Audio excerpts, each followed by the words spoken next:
Tariff పెంపు పైన Donald Trump ఇప్పటి వరకు దేశ విదేశాల అధినేతల్ని, ప్రధానులని, అధ్యక్షుల్ని వాళ్ళని మాత్రం వ్యతిరేకించాడు, వాళ్ళతో మాత్రం విభేదాలు పెట్టుకున్నాడు. కానీ ఈసారి ఏం చేశాడంటే డైరెక్ట్గా సుప్రీంకోర్టును వ్యతిరేకించాడు. సుప్రీంకోర్టుని మూర్ఖుడు అనేటువంటి పదంతో సంబోధిస్తూ డొనాల్డ్ ట్రంప్ రెచ్చిపోయారు. మీ అందరికీ తెలిసిందే, దేశ విదేశాల్లో టారిఫ్ పెంచడం పైన దేశ విదేశాలు ఎలా ఇబ్బందులు పడుతున్నాయి, ఆ తర్వాత ఆ ప్రభావం అమెరికాలో ఎలా ఉందో మీ అందరికీ తెలిసిందే.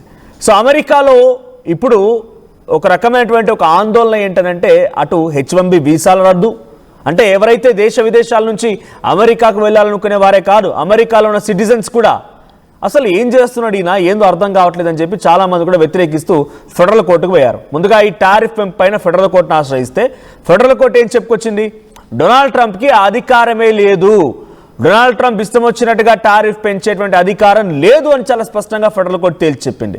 ఫెడరల్ కోర్టే కాదు, అక్కడ ఉన్న ఎకనామిస్టులు కూడా, అమెరికాలో ఉన్నటువంటి ఆర్థికవేత్తలు కూడా అసలు డొనాల్డ్ ట్రంప్ ఎందుకైతే మూర్ఖంగా వ్యవహరిస్తున్నా అర్థం కావట్లేదని చెప్పి చాలామంది కూడా వ్యతిరేకించిన వాళ్ళు ఉన్నారు. చాలామంది కూడా భారత్ని పొగిడిన వాళ్ళు ఉన్నారు. భారత్ ఎందుకు ఇక్కడ అంశంగా మారిందని అంటే భారత్ పైన రష్యా ఉక్రెయిన్పై యుద్ధం చేస్తుండడానికి భారతే కారణం. సో భారత్ పైన నేను 100% టారిఫ్ పెంచుతానని చెప్పి మూర్ఖంగా మాట్లాడినటువంటి ట్రంప్ మాటల్ని చూసి అక్కడున్న ఆర్థికవేత్తలు కూడా ఆశ్చర్యపోయి ఇదేంది ఇట్లా మాట్లాడుతున్నాడని చెప్పి మాట్లాడుతూ భారత్ని ఏనుగుతో, అమెరికాని ఎలకపిల్లతో కూడా పోల్చారు. ఇప్పుడు మళ్ళీ ఏం జరిగింది, డొనాల్డ్ ట్రంప్ సుప్రీంకోర్టుకు పోయిండు. సుప్రీంకోర్టుకు పోయి సుప్రీంకోర్టులో కూడా ఆయన చుక్కెదురైంది. ఏం జరిగింది, సుప్రీంకోర్టు ఏం చెప్పిందట అంటే దేశ విదేశాలపైన ఈ రకమైన టారిఫ్ను పెంచేటువంటి హక్కు డొనాల్డ్ ట్రంప్కి లేదు. ఫెడరల్ కోర్టు చెప్పిన తీర్పే మళ్ళీ సుప్రీంకోర్టు చెప్పింది. ఇప్పుడు ఆయన ఏమంటున్నాడు దానికనంటే, అయితే న్యాయస్థానాల్లో పిటిషన్లు దాఖలవుతూ ఉండగా అక్కడ అధ్యక్షుడు సుప్రీంకోర్టుకు వెళ్తే సుప్రీంకోర్టు కూడా ఇదే సమాధానం చెప్పింది.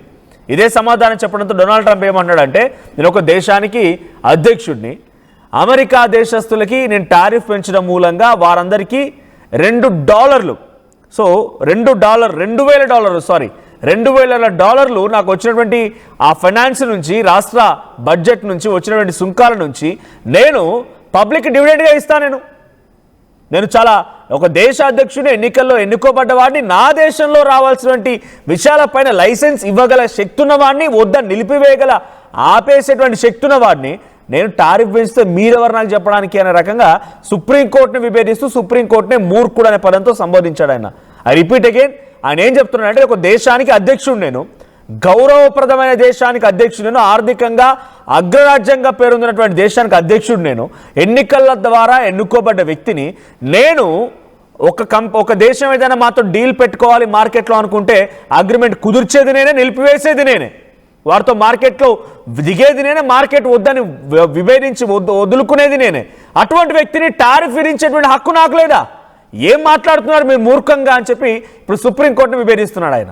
అంటే ఆయన మతి ఎక్కడ దాకా పోయిందనంటే ఆయన ఎంతలా భ్రమపడుతున్నారంటే సుప్రీంకోర్టులు, న్యాయస్థానాలు, లేకపోతే ఫెడరల్ కోర్ట్స్, కింది స్థాయి ప్రజలు ఎవ్వరు కూడా నాకు చెప్పేటోడు ఎవరు లేడు. అసలు ఈ ప్రపంచాన్ని మొత్తాన్ని శాసించేది నేనే, నాకు ఎవ్వరు ఏం చెప్పొద్దు, కోర్టులు పనిచేయవు, పోలీసులు పనిచేయరు, ప్రజలు పనిచేయరు, ఎవడేం పని చేయాల్సిన పని లేదు, మొత్తం అన్నిటికీ ఒక దిగ్గజాన్ని నేనే రకంగా ట్రంప్ వ్యవహారం కనబడుతోంది.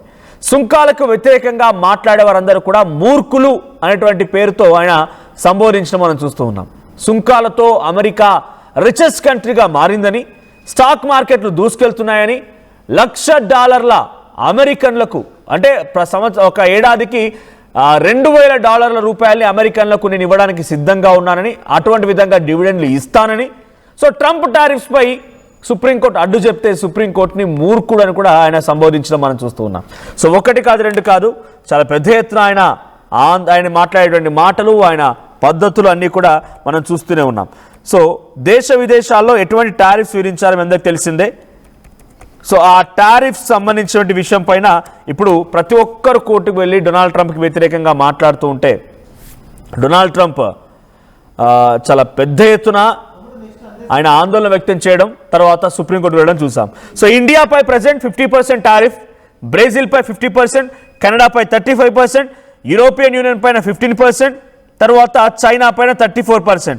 ఇక మిగిలినటువంటి కొన్ని దేశాల పైన 10 నుంచి 30%. నేను చెప్తాను మళ్ళీ రిపీట్, ఇండియా పైన 50% టారిఫ్ విధించాడు. బ్రెజిల్ పైన 50% టారిఫ్ కొనసాగుతోంది. కెనడా పైన 35%, యూరోపియన్ యూనియన్ పైన 15%, చైనా పైన 34%, ఇక ఇతర దేశాల పైన 10 నుంచి 30% వరకు ఈ టారిఫ్ విధించడం మనం చూసాం. సో ఇప్పుడు ఈ టారిఫ్ విధించడాన్ని చాలా మంది ఛాలెంజ్ చేస్తూ కోర్టులకు వెళ్లారు. ముఖ్యంగా డెమోక్రటిక్ పార్టీకి సంబంధించిన పొలిటీషియన్స్ కానివ్వండి, అక్కడ సెనేటర్స్ కానివ్వండి, డెమోక్రటిక్ పార్టీకి సంబంధించిన నేతలు, ఆ తర్వాత సామాన్య ప్రజలు కూడా కోర్టుకు వెళ్లారు. కోర్టు చాలా క్లియర్గా చెప్పి నీకు ఆ అధికారం లేదు, నీకు ఆ అధికారం లేనే లేదు, అధికారం అనవసరంగా ఉపయోగించుకొని నీకు లేనిది నువ్వు సృష్టించుకొని ఈ టారిఫ్లు పెంచుతున్నావు. దీని ద్వారా ఇతర దేశాలే కాదు మన దేశం కూడా ఇబ్బంది పడాల్సి వస్తుంది. సో టారిఫ్లని వెంటనే విరమించుకోమని చెప్పి డొనాల్డ్ ట్రంప్కి చెప్పిన ఆయన వినకుండా మళ్ళీ దాన్ని ఏం చేశాడంటే సుప్రీంకోర్టు వరకు తీసుకెళ్లాడు. సుప్రీంకోర్టులో ఏమో జరుగుద్దని ఆశించిన డొనాల్డ్ ట్రంప్కి చుక్కెదురైంది. సుప్రీంకోర్టు కూడా చెంప చెల్లు అనిపించింది. అసలు నీకు ఆ హక్కే లేదు, నీకు ఆ పవరే లేదు, ఎగ్జిక్యూషన్ పవరే లేదు అని చెప్పి సుప్రీంకోర్టు తేల్చడంతో ఇప్పుడు సుప్రీంకోర్టునే మూర్ఖుడు అనేటువంటి విధంగా మాట్లాడుతున్నారు. ఒకసారి ట్వీట్ చూస్తున్నాం మనం. People that are against tariffs are fools. చూడండి ఏం చేస్తున్నాడు ఆయన ట్వీట్. చూడండి ఆయన అఫీషియల్ ట్విట్టర్ అకౌంట్ నుంచి ఇది tweet. People that are against tariffs are fools. So against ఎవరున్నారు? సుప్రీంకోర్టు చెప్పింది ఇప్పుడు. సో సుప్రీంకోర్టు అంటే ఫూల్ అంటున్నాడు. We are now the richest, we are now in the richest most respected country in the world with almost no inflation and a record stock market price 401 case are highest ever. We are taking in trillions of dollars and will soon begin paying down our enormous debt, 37 trillion record investment in the US. Plants and factories going up all over the place. A dividend of at least $2,000 a person. So ఆయన ఏం చెప్తున్నారంటే మనం ఇప్పటికే చాలా అత్యద్భుతంగా investment రూపంలో దూసుకెళ్తున్నాము. మనం ఒక మోస్ట్ రిచెస్ట్ అండ్ రెస్పెక్టెడ్ కంట్రీలో ఉన్నాము. రికార్డ్ స్టాక్ మార్కెట్ ప్రైస్ గతంతో పోలిస్తే రికార్డు స్థాయిలో స్టాక్ మార్కెట్ ప్రైస్ అనేది చాలా పెద్ద ఎత్తున పెరుగుతోంది. So we're taking down our enormous డెప్ట్. సో $38 ట్రిలియన్ సంబంధించినటువంటి రుణాన్ని చెల్లించడం మొదలు పెడతాము. డివిడెండ్ రూపాయలు ఈ $2,000 వరకు ఇవ్వగలుగుతాము. సో అటువంటి $2,000 వరకు ఇవ్వగలుగుతాము. సో అటువంటి సిచ్యువేషన్లో నేను ఒక దేశానికి అధ్యక్షుడిని, ఎన్నికల్లో ఎన్నుకోబడ్డ వ్యక్తిని, నాకు మీరు సుంకాలు పెంచిన అవకాశం ఇవ్వరా? నేను ఒక అగ్రరాజ్యానికి, గౌరవప్రదమైనటువంటి ఒక దేశానికి నేను ఒక అధ్యక్షుడిని. ఏ దేశం నాతో మార్కెట్ చేయాలి, ఏ దేశం నా దేశంలో పెట్టుబడి పెట్టాలి, ఎక్కడ నేను పెట్టుబడి పెట్టాలని డిసిషన్ తీసుకుని నేను ఒక సుంకాలు విధించే హక్కు నాకు లేదా? మీరేం మాట్లాడుతున్నారు మూర్ఖులు? People are that are against tariffs are fools. సుప్రీంకోర్టుని ఇప్పుడు ఫూల్ అని సంబోధించడం చూసాం. సో మళ్ళీ ఆయన ఎంత దుర్మార్గంగా వ్యవహరిస్తున్నారంటే కంప్లీట్గా ఆయనకి ఎవరు చెప్పేవారు లేరు. ప్రపంచ దేశాలని మొత్తం శాసిస్తోంది నేనే, ప్రపంచ దేశాలను మొత్తం శాసిస్తుంది నేనే, ప్రతిదీ కూడా నా చేతిలో నుంచి వెళ్తోంది. ఎస్, నువ్వు పెట్టుబడులు ఎక్కడ పెడుతున్నావయ్యా అంటే దేశాన్ని అభివృద్ధి పదంలోకి తీసుకువెళ్ళాలి, ఆ దేశం యొక్క పబ్లిక్ నాకు ఇంపార్టెంట్, నేను నిజంగానే ప్రపంచ దేశాలని శాసిస్తున్న వ్యక్తిని అనుకుంటే నేపాల్లో అనిశ్చితి నెలకొంది, ఇన్ఫ్లేషన్ స్టార్ట్ అయింది, అక్కడ పెట్టు నీ పెట్టుబడులు. శ్రీలంకలో ఇన్ఫ్లేషన్ స్టార్ట్ అయింది, అక్కడ పెట్టు నీ పెట్టుబడులు. బంగ్లాదేశ్లో కొంత అంతర్గత యుద్ధం జరుగుతోంది, ఒక యుద్ధ వాతావరణం నెలకొంది, అక్కడ ప్రజల్ని సమన్వయపరిచి అక్కడ పెట్టండి పెట్టుబడులు. యాపిల్ లాంటి కంపెనీలు ఇండియాకు వచ్చి పెట్టుబడులు పెడతానంటేనే లేదు నువ్వు అక్కడికి వెళ్తే చాలా పెద్ద ఎత్తున నీకు నష్టం వాటిల్లుతుంది, నీకు మొత్తం సుంకాలు విధిస్తాను, నీపై 25% టారిఫ్ విధిస్తానని చెప్పడంతో యాపిల్ కంపెనీ బెదింపులకు పాల్పడ్డ వ్యక్తి డొనాల్డ్ ట్రంప్. శాంసంగ్ కంపెనీ లాంటి కంపెనీలు పెట్టుబడులు పెడితే వద్దని చెప్పిన వ్యక్తి డొనాల్డ్ ట్రంప్. ఎక్కడ నీ పెట్టుబడులు ఉన్నాయి? పాకిస్తాన్ ఉగ్రవాద దేశంలో నీ పెట్టుబడులు ఉన్నాయి. పాకిస్తాన్ లాంటి ఉగ్రవాద దేశంలో నీ ఆయిల్ రిఫైనరీకి సంబంధించి పెట్టుబడులు, ఆయిల్ రిజర్వ్స్ పెట్టుబడులు పెట్టావు. $500 మిలియన్ అక్కడ పాకిస్తాన్ లాంటి ఉగ్రవాద దేశంలో పెట్టుబడులు పెట్టావు. ఒక పోర్ట్ని పాకిస్తాన్లో స్వాధీనపరుచుకున్నావు. రేర్ ఎర్త్ మినరల్స్తో అగ్రిమెంట్ చేసుకున్నావు. ఉక్రెయిన్ లాంటి రష్యాపై నిరంతరం దాడి చేసినటువంటి దేశం పైన నువ్వు పెట్టుబడులు ఉన్నాయి, అక్కడ అగ్రిమెంట్లు ఉన్నాయి. అంటే నీకు ఎక్కడైతే ఆందోళనలు జరుగుతాయో అక్కడికి వెళ్ళిపోయి అక్కడ ప్రజల యొక్క ప్రభుత్వాల్ని భయపెట్టి బెదిరించి అదిరించి ఏదో రకంగా మనం అగ్రిమెంట్ చేసుకోవాలి. అగ్రిమెంట్ చేసుకున్న ప్రకారం మనం అక్కడ ఉన్నటువంటి సొమ్మును మొత్తాన్ని సొత్తు చేసుకోవాలి, దగ్గర పెట్టుకోవాలి, మనం అగ్రరాజ్యంలో చెప్పుకోవాలి. ఇది ఆయన చెప్తున్న మాటల్లో అర్థం. ఇప్పుడు సుప్రీంకోర్టునే మూర్ఖుడు అనే విధంగా మాట్లాడిన డొనాల్డ్ ట్రంప్కి అక్కడి ప్రజలు ఎటువంటి సమాధానం చెప్తారు, మళ్ళీ కోర్ట్స్ ఎటువంటి ఆన్సర్ చేస్తాయో చూడాలి. So as of now Donald ట్రంప్కి ఎవరు చెప్పినా కూడా ఆయన పట్టించుకునే పరిస్థితులు లేడు. అంత అహంకారం మితిమీరిపోయిందని చాలా స్పష్టంగా అర్థమవుతోంది. సో డొనాల్డ్ ట్రంప్కి మళ్ళీ అధికారం లేదు టారిఫ్ పెంచే విధంగా అని చెప్పి చాలా స్పష్టంగా సుప్రీంకోర్టు తేల్చాయి. మరి సుప్రీంకోర్టు తేల్చాయి కానీ ప్రస్తుతం ఇంప్లిమెంట్ అవుతున్న టారిఫ్స్ ని తగ్గించేది ఎప్పుడు?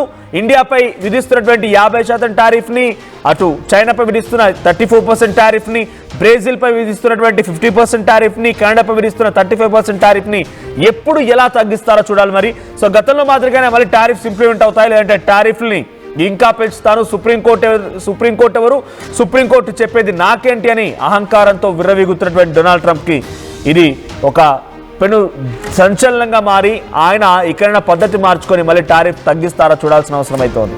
సో టారిఫ్ విషయంలో డొనాల్డ్ ట్రంప్ ఏకంగా అక్కడ సుప్రీంకోర్టులో విభేదిస్తున్నాయంటే డొనాల్డ్ ట్రంప్ యొక్క పరిస్థితి ఏంటో అర్థమవుతోంది. సో మీ అభిప్రాయం ఏంటో కామెంట్ చేయండి.